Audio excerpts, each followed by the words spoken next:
Elivaldo Barbosa, boa tarde para você, Elivaldo. Olá, Joelson, boa tarde mais uma vez e boa tarde para você que segue nos acompanhando. Saudar aqui Lídia Brito, direto do CidadeVerde.com. Boa tarde, Lídia.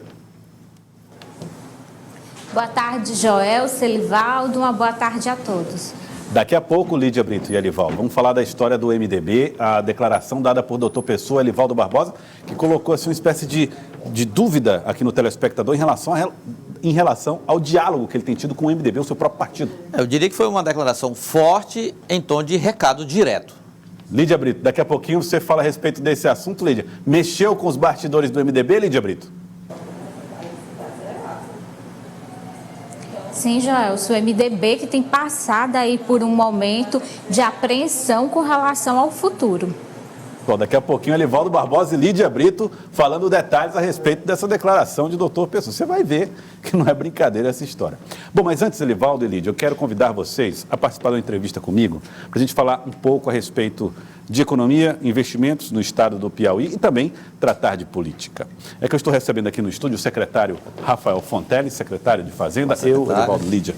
Vamos participar dessa entrevista. Secretário, boa tarde, seja bem-vindo aqui ao Jornal do Piauí. Secretário Rafael Fonteles. Bom, o estado do Piauí ainda enfrenta, assim como todo o mundo e o Brasil, os efeitos da pandemia da Covid-19. E muita gente está observando o comportamento da economia, o comportamento de preços, inclusive, e preocupado com o andamento desses assuntos que envolvem o custo público. Secretário, eu quero aproveitar a presença do senhor aqui para a gente falar um pouco, primeiro, a respeito desse comportamento que incomodou muito os piauienses e os brasileiros, foi o aumento do preço dos combustíveis. Como é que o senhor tem visto esse comportamento do preço, a inflação, ainda sob controle ou não, e como é que o Estado, por exemplo, poderia ajudar a reduzir esses custos através da sua revisão da forma tributária, como se comporta aqui no Piauí? Bom, perfeito. Boa tarde, Joelson, Elivaldo, Lídia, os telespectadores. Esse, de fato, é um tema que está quente no debate nacional, desde aquela proposta feita pelo presidente da República. E nós já nos manifestamos em alguns telejornais, e aqui aproveito o seu espaço, a audiência, para explicar isso para o telespectador do Piauí. O preço dos combustíveis, ele varia, essa volatilidade, que nos últimos anos tem sido para cima, né? A gasolina saindo de R$ 3,00 para R$ 5,00, por causa de uma mudança na política de preço da Petrobras, que passou a colocar o preço alinhado com o mercado internacional. Não houve nenhuma mudança na carga tributária nos últimos 3 anos, por exemplo, nem do imposto estadual e nem dos 5 impostos federais que incidem sobre os combustíveis. É um estadual e 5 federais? Um estadual, ICMS, e PIS, COFINS, Contribuição Social sobre o Lucro Líquido, e Imposto de Renda da Pessoa Jurídica e a CID federais. Então tem essa gama de 5 tributos, 5 federais e um estadual, que incidem sobre o preço dos combustíveis, e não houve alteração nessa política nos últimos anos. E, mesmo assim, o preço subiu de 3 para 5. Então, a culpa, a razão dessa volatilidade, desse crescimento, é dessa política de preços da Petrobras, que eu não estou entrando nem no mérito dessa questão, mas apenas para a população saber. Os estados estão, sim, dispostos a discutir o problema tributário, a questão tributária, dentro da reforma tributária. A proposta que os estados fizeram, Joelson, ela reduz a carga tributária dos combustíveis, por exemplo, e de outros produtos. Isso através do Concefaz. Do Concefaz e também as outras propostas que estão lá, a PEC 45. Se você simplificar esses tributos todos em um só, os tributos sobre consumo, da forma proposta, vai ter uma redução de carga em alguns produtos, como é o caso dos combustíveis. Então, essa reforma já está sendo discutida há 2 anos, já tem uma comissão mista no ponto de apreciar o relatório do deputado Aguinaldo Ribeiro, e é nisso que nós temos que focar nossa energia. Então, lembrando que isso não vai retirar a volatilidade.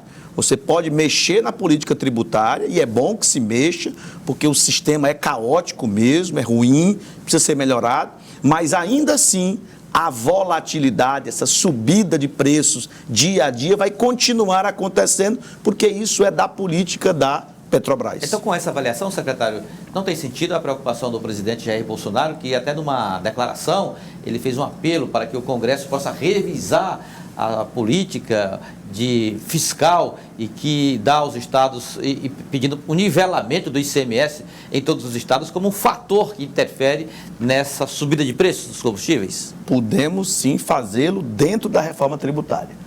Não adianta mais remendos. Já estamos, o nosso sistema é um sistema de exceções, de remendos, por isso que ele não funciona. Quem resolve o problema é a reforma tributária. Agora, ele está querendo resolver um problema através de uma solução que não resolve o problema. É importante que a população saiba, ainda que se mude carga tributária federal e estadual, a volatilidade, o aumento súbito de preço vai continuar acontecendo. O senhor disse que não quer entrar, não é que o senhor disse que não quer, mas o senhor disse que não estava entrando no mérito da forma como o governo federal estava tratando essa questão do preço, que colocou o mercado como uma espécie de regulador desses valores. Mas aí, quando o senhor diz que isso não vai mudar a situação, o senhor automaticamente nos obriga a perguntar: o problema foi essa decisão do governo federal de fazer da Petrobras um órgão que vai competir no mercado como se fosse qualquer empresa? O fato é que a maioria dos países que têm estatais de petróleo, eles amortizam essa volatilidade do preço, até por uma questão produtiva, para que os agentes econômicos possam se programar. Os postos de combustível, as distribuidoras, o consumidor. Então, há vários mecanismos de você conseguir amortizar sem ser uma intervenção estatal. Os países usam esse mecanismo de colocar isso no tempo para a oscilação não ser tão grande, não ser diária. Hoje a oscilação ela é diária. E mais, se você pode também subsidiar eventualmente essa questão provisoriamente para evitar essa volatilidade muito grande.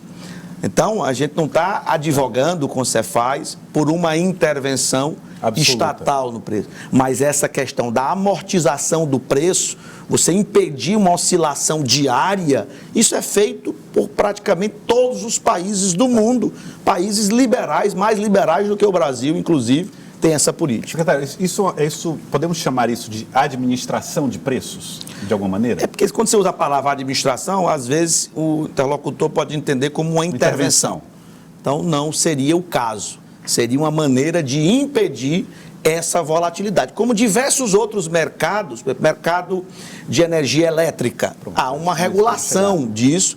Todo ano, a agência reguladora, ela reajusta o preço ou não. Então, você dá mais previsibilidade. Você não impede o aumento, mas você garante que os agentes econômicos, consumidores, produtores, distribuidores, possam se programar. E aí o malefício para a sociedade é menor. Pelo menos não é de forma de última hora, de improviso, ou sem todo mundo poder se preparar para isso. Lídia Brito, CidadeVerde.com. Boa tarde, secretário. Secretário, outro ponto que os secretários de Fazenda se manifestaram é com relação ao auxílio emergencial. O governo apresentou aí uma proposta de 250. Diante da pandemia e da questão da crise econômica, o senhor avalia que essa proposta do governo federal de 250 de alguma forma ajuda no que foi colocado pelos secretários? Olha, veja bem, Lídia, perfeita a sua pergunta. Quando a gente lançou a proposta, ainda em dezembro, e publicou em janeiro, havia uma questão de que não era possível, que não havia o recurso. Felizmente, já as vozes do Congresso, da União e do próprio presidente já admitem como certa a prorrogação do auxílio emergencial. O que se discute hoje é o valor da parcela, a quantidade de meses e a quantidade de beneficiários. A gente tem um entendimento, pelo menos a maioria dos secretários de Fazenda que se manifestaram, que essa medida é importante do ponto de vista social, que é o que justifica principalmente a medida, socorrer as pessoas que perderam a renda em virtude da crise sanitária. Mas também por uma razão econômica. Esse recurso vira todo ele consumo. Que a pessoa que recebe 200, 300 reais ou 600 reais para sobreviver, ela vai consumir alimentos principalmente. E isso vai girar a roda da economia, portanto vai gerar crescimento econômico e, portanto, esse crescimento econômico faz com que não haja um aumento do endividamento de forma relativa. Porque o que é o endividamento? É a dívida sobre o PIB. Então, se eu tive que emitir dívida para poder pagar o auxílio, ao mesmo tempo esse auxílio gerou crescimento econômico. Aí a razão entre a dívida e o PIB fica praticamente inalterado. Portanto, o argumento de que vai aumentar o endividamento, que o Estado brasileiro não tem como pagar, ele não se sustenta. Que não cabe no orçamento da União? Ele cabe sim pelo motivo que a gente colocou. É claro que você não pode fazer de qualquer jeito, sem critério. Esse recurso tem que ir exatamente para quem precisa mesmo. Você tem que dimensionar isso no tempo e no valor para poder isso realmente garantir consumo da população. Como fazer para não virar, por exemplo, inflação, secretário? Se você, tipo assim, se o governo decidir, não vamos emitir título, não, vamos imprimir real. Bom, então você vê, por exemplo, os Estados Unidos da América. O pacote dele foi pelo menos 3 ou 4 vezes maior do que o pacote brasileiro, o pacote de estímulos fiscais. Aí colocam, não, mas os Estados Unidos, a moeda é o dólar, eles são, digamos assim, os que gerenciam o dólar, lá o efeito é menor. Essa é uma discussão econômica muito complexa. Se de fato essa injeção de recursos no momento de crise econômica gera de fato a inflação. Então você veja, se colocou 300 bilhões na economia do auxílio emergencial e a inflação continua, a previsão dos economistas, dos bancos, do Banco Central, em 3,6%, uma das menores da nossa história.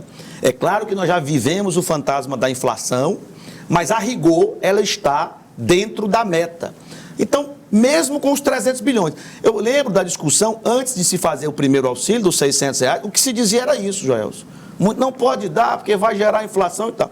Foi feito o auxílio, muito maior do que o planejado inicialmente, e não gerou esse impacto tão grande nos preços. É verdade que no preço dos alimentos, alguns alimentos sofreram um aumento muito grande. Mas ainda assim, segundo o próprio Banco Central, a meta está sob controle.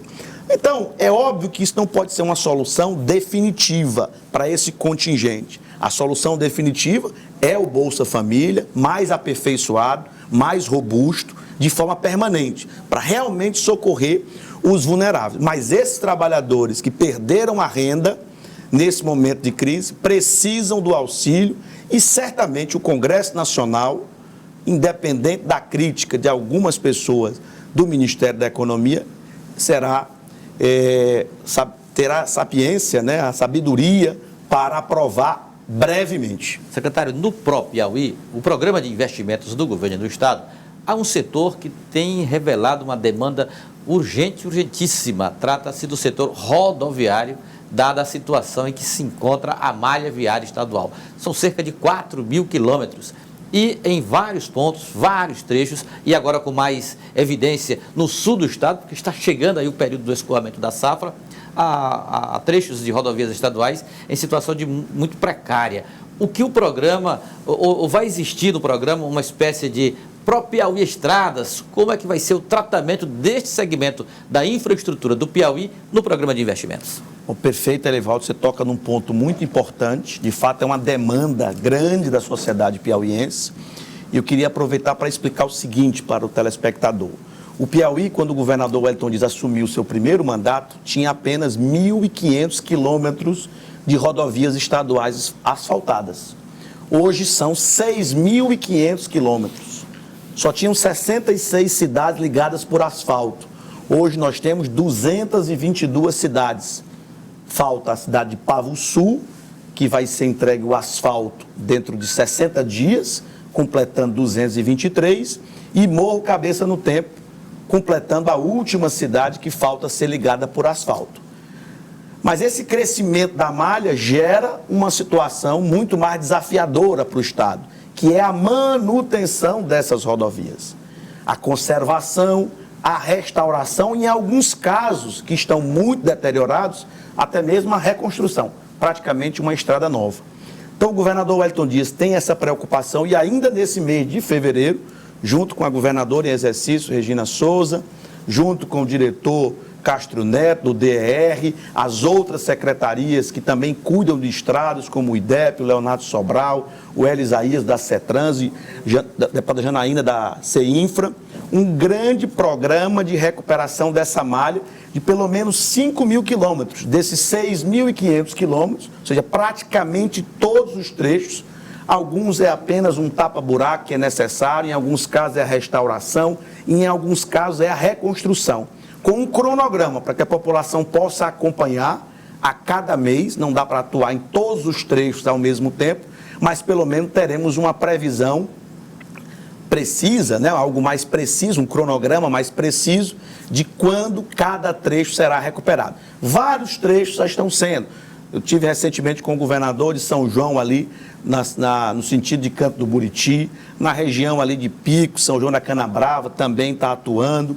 Em várias localidades nós já temos a atuação. Mas o plano pró-Piauí, estradas, rodovias, será lançado pelo governador ainda nesse mês de fevereiro e todo mundo poderá acompanhar esse cronograma de recuperação das rodovias estaduais. Você disse que vários trechos vai ser feito um cronograma. Percebi que o próprio Piauí organizou isso por categoria de complexidade, né? Médio, só tapa-buraco, só...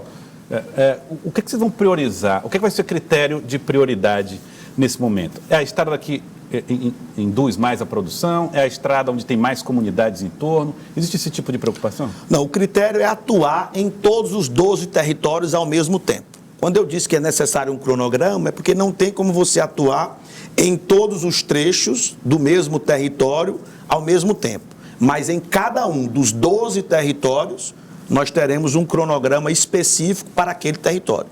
Então, todas as regiões, de norte a sul do estado, região dos Cerrados, região norte do estado, território dos Cocais, a deputada Janaína cobrava isso, a situação ali em várias PIs ali ao redor do território dos Cocais está em situação realmente muito ruim, e nós iremos, como eu disse, apresentar, Joelson, esse cronograma, para que a sociedade, a imprensa, os líderes desses municípios possam acompanhar e cobrar. Infelizmente não dá para fazer todas ao mesmo tempo, mas ao longo desse ano, tudo para este ano, 5.000 quilômetros de rodovias estaduais serão recuperadas dentro do próprio Piauí. Lídia Brito, do CidadeVerde.com. Lídia. Secretário, o senhor tem dito que esse ano tem sido um ano de muito trabalho, mas o seu nome está aí no meio de uma discussão, né, política para 2022 e o seu nome na base aliada é colocado como principal para concorrer ao governo do estado em 2022. O senhor se coloca à disposição desses partidos, não só do PT, mas da base aliada, para tentar construir uma candidatura? Olha, Lídia, eu quero colocar de forma clara que a nossa preocupação neste ano de 2021 é esse foco no equilíbrio fiscal das contas públicas. Nós alcançamos uma situação, como eu já disse, bastante confortável em relação a anos anteriores, mas em matéria de finanças públicas, qualquer deslize pode representar a volta de uma situação difícil. Então, isso exige uma energia, um foco da Secretaria de Fazenda muito grande. E, somado a isso, a missão que o governador nos concedeu de coordenar o programa de investimentos, que é o próprio Piauí. Então, a energia nossa está toda voltada para isso nesse ano de 2021. A gente agradece todas essas menções, eu tenho acompanhado na imprensa essas movimentações, essas declarações, mas o foco tem sido isso. E o que eu tenho colocado de forma clara é que 2022 vai ser discutido em 2022, e agora é muito trabalho para fazer essas entregas para a população que demanda tanto e que merece tanto. Secretário, mas pelo que eu entendi aí da pergunta da Lídia, desse debate, que ele é claro, é aberto, não é mais de bastidor na política estadual, não é nem que o senhor diga que vai ou não vai ser candidato, ou negar o foco que o senhor tem atualmente, que de fato é uma situação complexa, é equilíbrio fiscal, é coordenar um programa dessa monta de investimentos. Mas é que o senhor se dispõe a colocar o seu nome à disposição dessa base aliada para tratar da sucessão.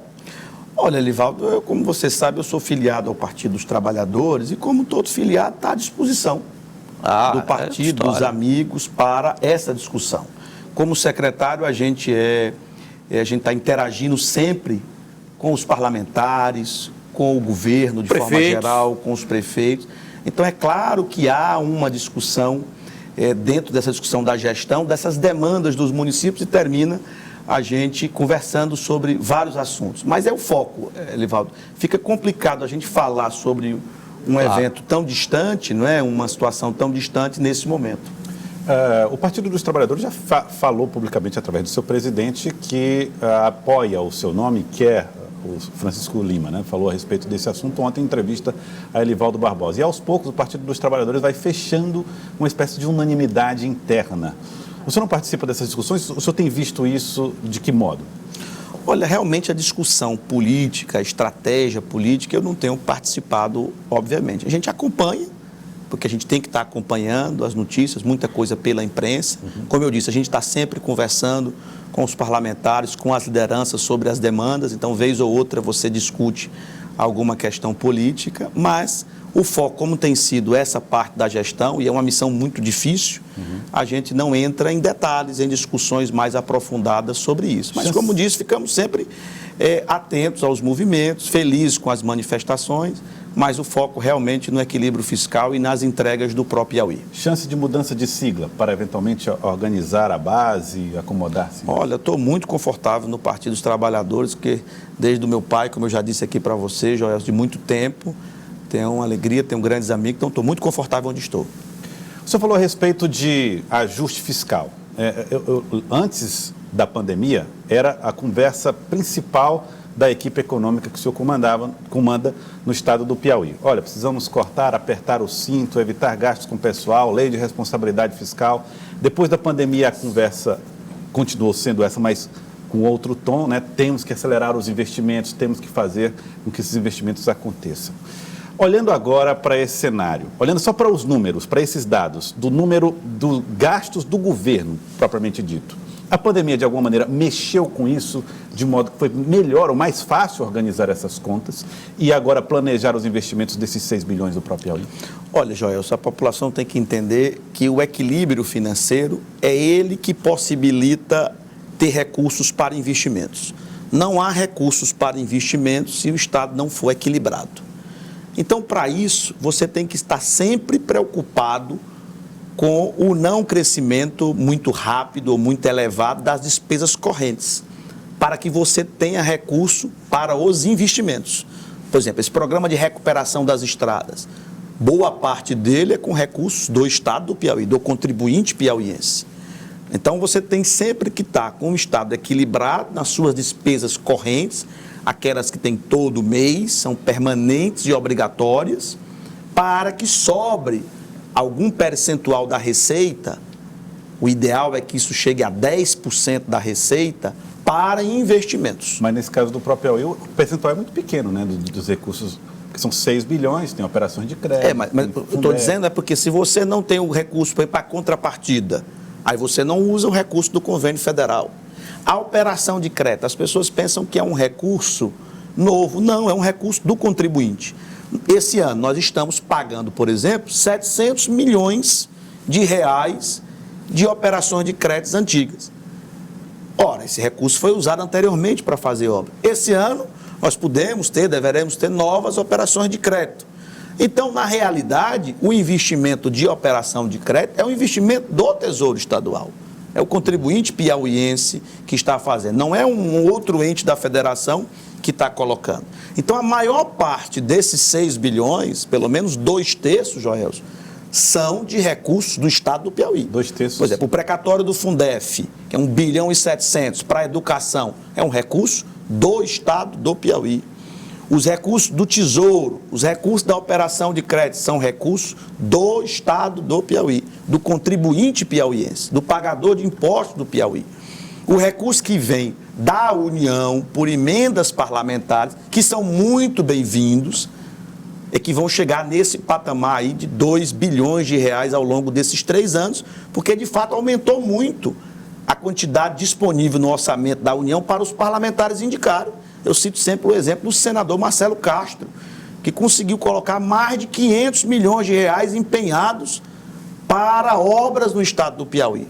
O senador Marcelo, quando você soma com os demais parlamentares, vários deputados confiaram no governador Wellington Dias, no governo do estado, para colocar suas emendas para o estado do Piauí executar. Então, é assim que a gente consegue, o governador tem uma consciência do todo, né, do governo como um todo, de estar sempre captando esses recursos, convencendo da nossa eficiência e capacidade de executar. Por isso que a gente chegou nesse patamar de lançar esse programa do próprio Piauí em plena pandemia, em linha também com o que a economia manda.